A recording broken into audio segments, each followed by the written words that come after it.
कफील ने दौड़ना शुरू किया।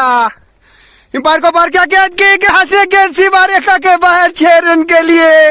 What a shot by Riyaz, he is a brilliant hitter, he use a hit for a long six.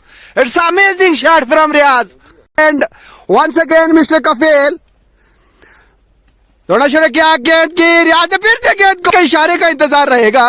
गेंद baseball थी, लो बॉल का इशारा। एक बार फिर मास्टर कफील को गेंद करनी होगी और इसी बीच रियाज के लिए अच्छी खबर कि ये फ्री हिट है, इसको कहीं भी खेल सकते हैं।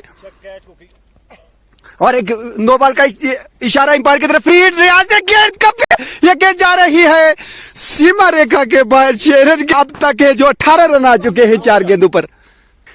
इस ओवर की बची हुई 2 गेंदों को रियाज किस तरीके से इस्तेमाल करते हैं। विकेटों के पीछे चपके हुए हैं तारक महमूद, देखते हैं क्या करते हैं इस पिच। बीट कलेक्शन था वहां तारक महमूद का।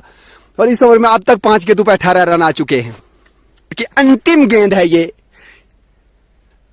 फील्डिंग टीम चाहेगी कि कम से कम है जो इसमें रन आए, लेकिन वहीं रियाज काफी जहाना मूड में नजर आ रहे हैं। मास्टर कफील दौड़ना शुरू किया।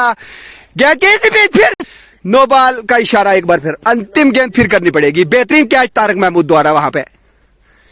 एक बार फिर दौड़ना शुरू किया, कदमों का इस्तेमाल, गेंद को उठा दिया। गेंद लॉन्ग ऑन सीमा रेखा के बाहर 6 रन के लिए।